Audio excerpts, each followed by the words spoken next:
Welcome to the Ordinary Marathoner podcast.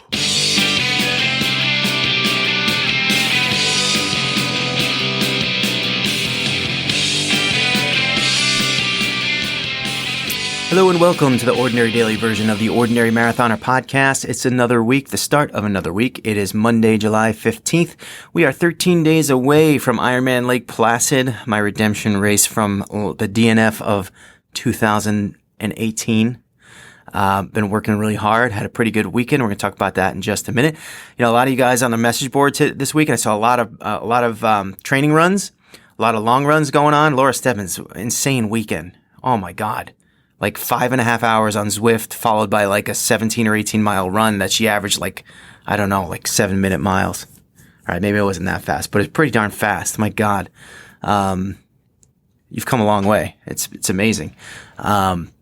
I did nothing like close to that.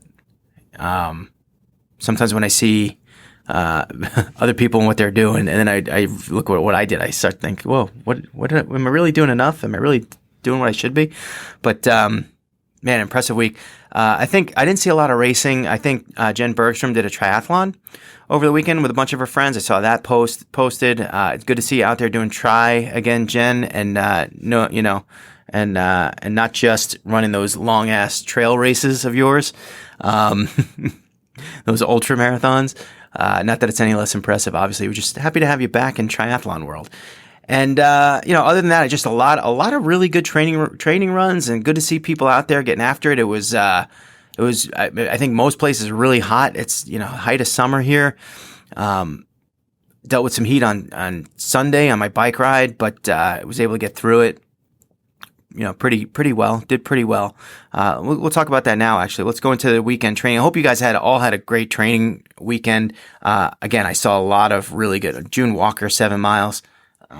Good job. And, man, I don't know. I saw a lot of other runs out there too. I'm just going to not name them all. As for me, Friday was, kind of like a rest day. I didn't really do not too much on Friday. So really it was all about Saturday and Sunday. And we talked about this on Friday. So Saturday was my long run, and I said I wanted to do 12 to 15 miles. Timing wise, I was looking at middle of the day for the run, which kind of put me out of running outside mode. And that was just personal choice. It was like 90 degrees and humid outside. I've been having issues this summer with long runs outside. I've done a few. I feel like I'm better on the treadmill, and I don't mind the distance typically. I don't mind sitting, standing. The problem with the treadmill is simply this for me. I don't always get bored on it necessarily. I usually watch TV and find something that just will distract me enough to not let it feel like I'm just like the monotonous chore of just plodding on the treadmill over and over and over. I have been working on some exercises to up my run cadence because I feel like it's going to help. After talking to some people, I feel like it's going to help with my soreness, my leg soreness that I experience when I run distance. So I've been working on that. I just like some cadence exercises, and just to kind of to focus on that and keep my cadence up, because my cadence typically is like 160 or below. And now I'm trying to get it up to 180. And, it's not really something that you like to work on during your long run, but I definitely was working on it here and there during the long run, just to try to keep it and get it up a little higher. So I'm taking more steps over a shorter period of time. Anyway, I got on the treadmill to avoid the heat, and also because, I hate to say it because it's such a stupid excuse, but like, I hate carrying water with me. I hate making sure that I've remembered every little thing. My calf sleeves and my nipple band-aids and all that little stuff. My salt and my gels, and I have to bring a water bottle, and then I have to make a route that hits the convenience store and the water fountain and the gas station, so I can make sure I refill my water all the time. Because I don't know, I just feel like in the past I've used water belts. I don't really like them. I've used, I thought about getting one of the backpacks, but I haven't yet. I haven't tried that out. And again, I hate carrying weight. I know we've talked about this before. to the stupid level where it's like, oh, I don't want to put a sneaker charm on my sneaker because of the weight. I think I even said like once that sometimes when I like I'll cut my toenails 2 days before the race, but I typically do that so my toenails don't dig into it. But my part of me goes, it's just a little bit of weight that's not there. All these stupid little things, that I think about. But I don't like carrying bottles and bottles of water. It's just extra weight and annoying. They annoy me. And when I'm sitting on the treadmill, I can just throw some water bottles on the water bottle holder, the Pringles holder, and go from there. And it's kind of like I don't have to worry about all the logistics if I just run inside. It was really hot anyway. And granted, yes, I know it can be hot on race day. Spare me the lecture. I got it. I understand. It's already factored into my decision. So I hit the treadmill. I'm thinking 12 to 15 miles and I'm running. I'm doing really well. And I feel really good at mile 4, mile 5, mile 6. Feel really good. No soreness, no nothing. And I'm thinking to myself, all right, I'm supposed to do 12 to 15.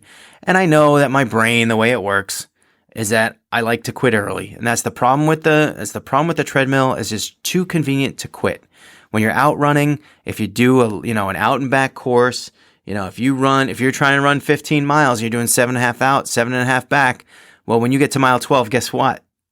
If you stop and walk, you got to walk the rest of the way home. You're not going to get home anytime sooner. But when you're on the treadmill, you get to that point, it's just easy to step off. So I try to play some mental games with myself, and I'm running, and I'm feeling really good. And I'm like, I think at mile 8, I was like, all right, we're going to do 16 miles. We're going to double up, and we're going to do 16 miles. I felt like that should have been in the bag. I had that easy.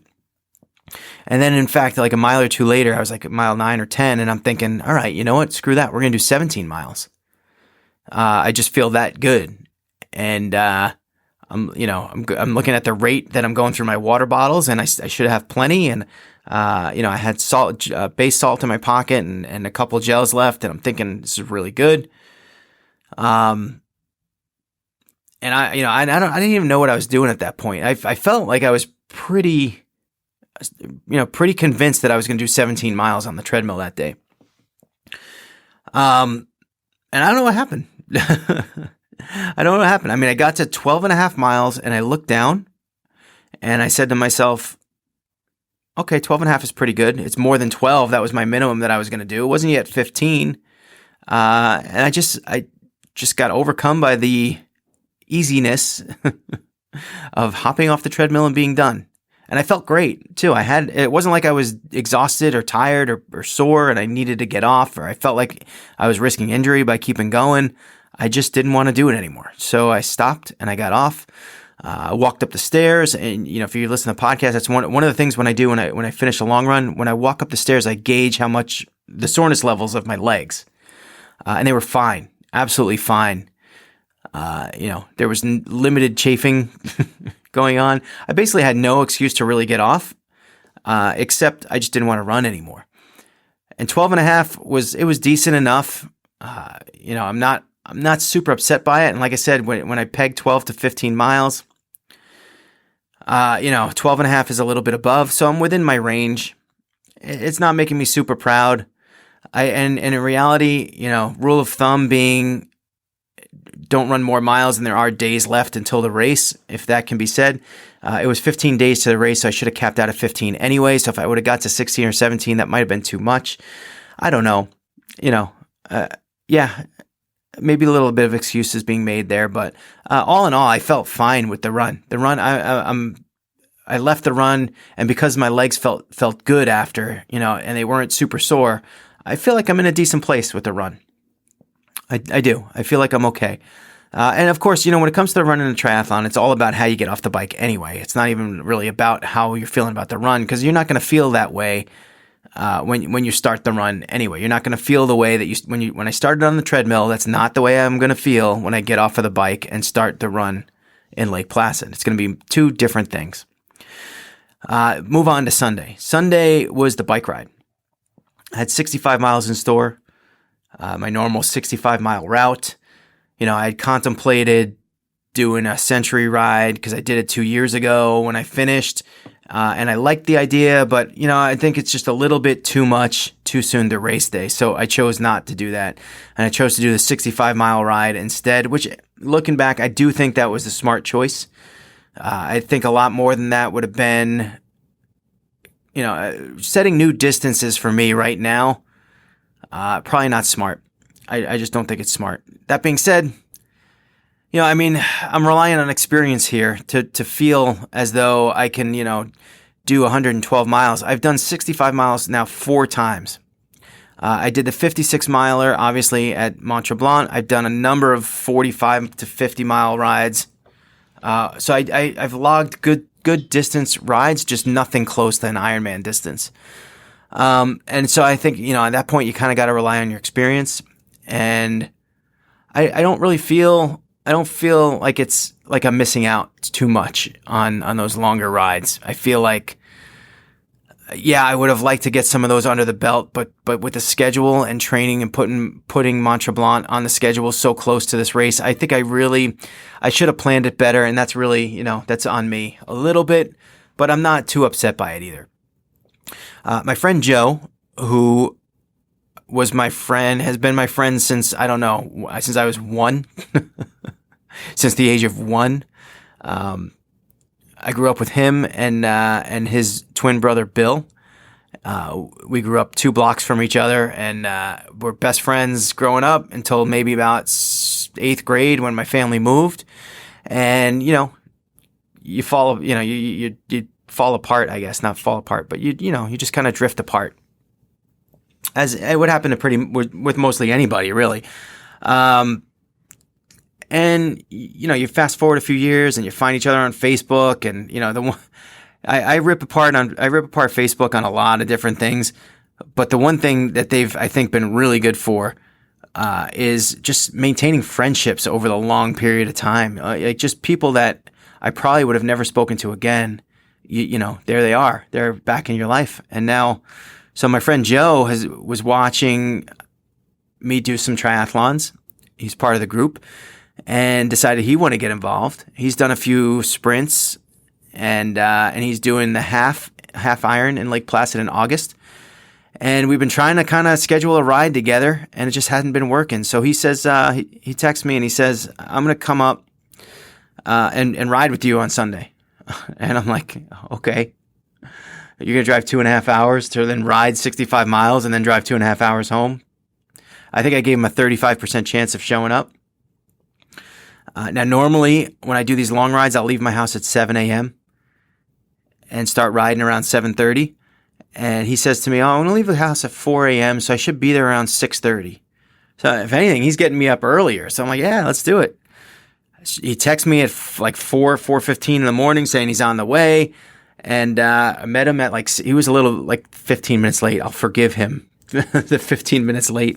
And there he was. He shows up. And so Sunday, rides are different when you ride with somebody else, right? They just are. When I go out and ride by myself, I have no one to talk to. I am on my watch. I am challenging myself during different segments of my ride. I'm trying to maintain a specific pace. And when I'm riding with somebody else, especially a friend who I haven't seen the guy, by the way, in about 30 years, it was over 25 years. I don't remember the last time I saw him. And so we had a lot to catch up on, we had a lot to talk about. So when you're riding with somebody else and you're just, chit-chatting the whole way, you rarely look at your watch. You're never looking to see how far you've gone, or how fast you're going. You just kind of ride and chat. And I'm sure to a certain degree, and I wonder if someone studied this. I'm sure someone has. There's probably added benefit to just being chit-chatty the whole ride because you're talking. You're some kind of aerobic element there. I don't know how much that would really be. It doesn't sound like just a little bit. It's kind of like when they pull the little. I was at the bike store and they're like, "Oh, you want to take the little cover off the air valve of your tire?" And they're like, I'm like, "Why?" And, "Oh, it'll cost you 4 watts." Really? Well, I wonder how many watts, being chit-chatty for 65 miles would be. But I'm sure that there's something there to that. Anyway, we're not really focused on speed. So we went, We enjoyed the ride. It was his longest ride. He hadn't done more than about, I think he said 28 miles. But yeah, we had tons to talk about, and it was fun. It was a great day, really a great day. We got out in time. The sun was up, but it wasn't hot. The ride is very shady. It did get hot later in the day, but it didn't really stop us. I think we were both cooked around the 55-mile mark. I remember him saying, "I'm not gonna lie, I wish we were done right now." That was his longest ride ever to that point, though. So it's kind of cool being there for somebody's new high water mark and their new record. It's like, it's kind of, when you start doing this long enough, it's like it's very hard to set new personal bests, right? For me, I'd have to ride 113 miles. I'd have to run 27 miles. I'd have to, I'd have all this new stuff for me to click my next record or my next longest run or next longest ride. It would take a lot. So for him to click that, do that 65-mile ride and more than double his longest ride to date, that's an amazing feat when you think about it.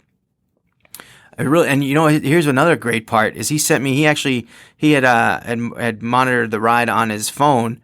Our last mile was our fastest. So how cool is that? 65-mile ride, and our last mile was the fastest mile in the whole, and it's not downhill either. We gassed it out. We pushed everything we had that last mile. So a really good ride, a really good day. I have some issues. I tell you, man, my feet kill me when I go on long rides. My feet were destroyed. So the fact that I'm going to be on 60, that was 65 miles. So I have another 47 miles to go. For Ironman, plus all the hills in Lake Placid. It's a little frightening, a little scary. I mean, you just keep pedaling, right? That's the frame of mind. Just keep pedaling. And I think it's I've been trying to self-diagnose this, and I think it's partially my pedal stroke, and I think I point my toe too much, and I think it's partially just my foot and the way I don't think it fits in the shoe properly. I've seen 100 different ways to try to fix this or try to deal with it. Tighten your shoe, loosen your shoe, buy a different kind of shoe. At this point, I'm like, I think I'm going to just buy new shoes, but I can't do anything new like that on race day. That's going to kill me. The good news was my butt felt great. I mean, it's almost pristine. After 65 miles, I messed around with my bike seat a little bit, which I knew was, again, it's a little late in the game for that, but, I was kind of like looking at how it fit, and I was even like with the toe point and trying to alleviate some of the pain in my foot. I brought the seat down a little bit. I thought I was a little overextended in my leg. I brought it in a little bit closer, and my legs felt fine. Remember I was saying that my quads were sore last week? They feel perfect right now. And I did the 65-mile ride yesterday. So they feel perfect right now. So all these little things happening, and one of the things that I realized too doing the 65-mile ride, sometimes it's not even about how good a shape you're in. It's about what happens to you over the course of that 65 miles. The toe pain. I can't train for toe pain. I can't train, I can train to try to alleviate it and see if there's little different things I can do, with my form or whatnot. Or I've recognized the problem. It's always been there. It's just hard to solve. And I tried different things. I just haven't licked it yet. I had the seat problem. I moved my seat around. I've tried different types of saddles. All that's, sorry, I got to say saddle and not seat. All the cyclists are getting mad at me. I've tried different saddles. And I think over the course of time, I've bettered that. I've either gotten used to it partially, combined with just moving things around and trying to get the most advantageous position. I feel better in the saddle. I was definitely not. I felt a little pain around mile 10. It just never got any worse, so it was fine. That was absolutely fine all day, which is great. That's great improvement. But you never know. When over the course of 112 miles, things are going to happen. Maybe your arms hurt, your hands hurt. Different things happen to different people on different days. And you just, if your arms hurt, and they never hurt before on your rides, well, that's something you got to deal with on the fly and figure it out. And that has nothing to do with how much you've trained and how much you've biked on your own time. So those kind of issues are going to pop up. You just got to be ready to deal with them and try to adjust or make adjustments on the fly to alleviate them or minimize them as best as you can. After that ride, 65 miles, I looked at our speed. It was like 13 point something miles an hour, which, it's not my fastest of late. I think I did the ride last time. I did it in 16.1 miles an hour. But again, that's by myself, not talking, I wasn't looking at my miles per hour I hardly looked at it at all the whole entire ride. Because we were chatting and it was like, I didn't want to, some things are more important, I think. And just for me, getting the miles in, that was the most important thing. So, all in all, a positive ride, exactly what I wanted. And who knows? I mean, maybe had I gone out by myself, I would have pushed myself too hard, at this point in time. So right now, in terms of the bike, I do feel good. I don't know about the hills. Obviously I've ridden Lake Placid before. I know they're there. I know what they are. I know where they are. I have experience doing it. I compared my 65-mile ride to a ride that I did last year. That was the exact same ride. And that ride, I wound up, I did better this year riding alongside someone and talking to someone than I did last year by myself. So, knowing that when I ride by myself, I focus on speed, that makes me feel better. That makes me feel like, look, I did this ride, 2 or 3 weeks ago and I did it at 16.1 mile an hour. And last year at the same time, I did it at like 12 miles an hour. So that's a huge improvement. Huge. And with cycling being my major nemesis here, my weakness, I should be feeling a lot better going into this race. And I do. And I felt really good about my swim in Canada. So I feel good about the swim. I feel good about the bike. And again, it's just all going to come down to A, the turn on the bike, and B, when I do get off the bike, transitioning to the run and then making it an effective, having an effective run walk strategy to get to the finish line. Feeling good. I'm feeling good about it. I'm feeling good, but my problem is that I'm just at this stage now where I kind of go back and I second guess, all right, why should I did more of should I did more brick workouts? Should I have done more hills? Should I have done more, more time on the bike as opposed to pressing hard on the bike? I've had issues staying on the bike trainer for a long period of time. I basically hit 2 hours and I'm cooked and I never go further. I would have liked to have gotten more like 3-4 hour rides in, but that didn't happen. And it's too late now. So I do have these kind of like second thoughts where I'm like, all right, did I do enough? Did I do enough? Did I do enough? I don't know. There's only one way to find out. That being said, I'm not going to take that. I'm trying my best to leave that frame of mind home.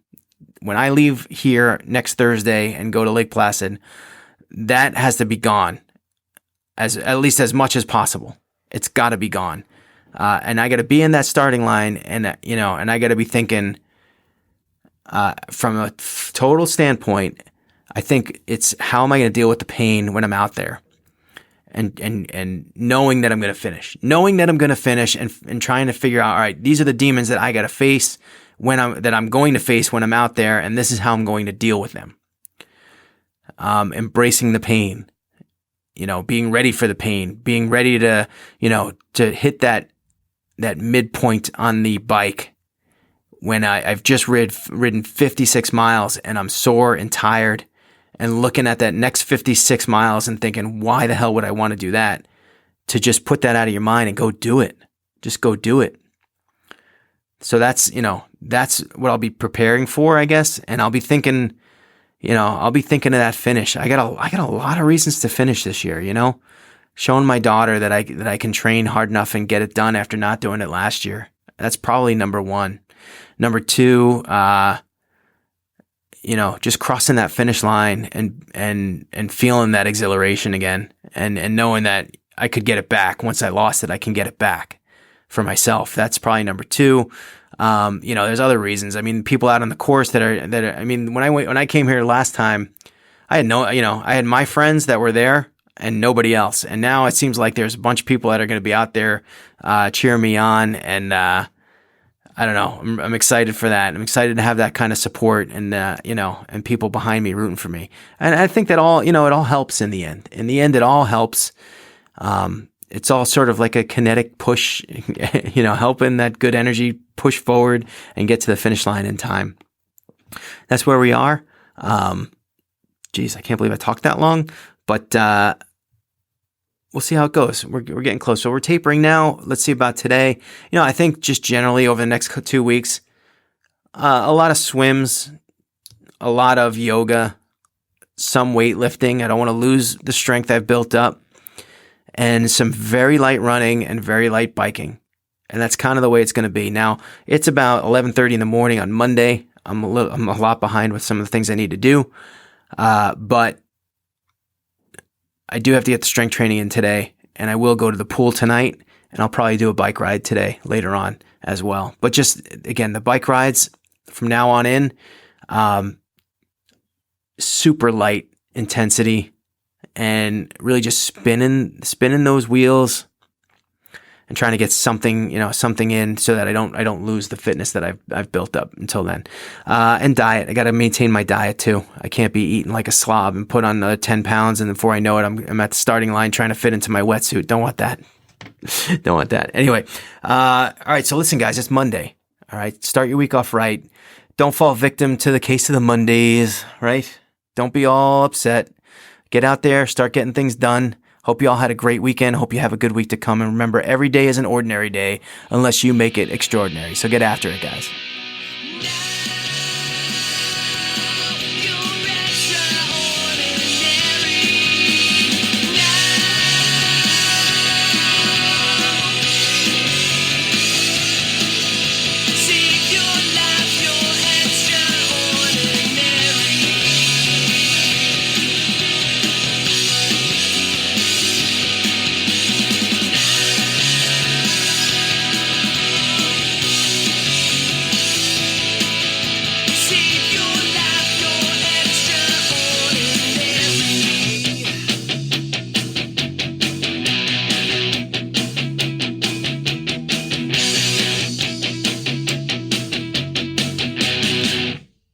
Remember to like our video and subscribe to our channel.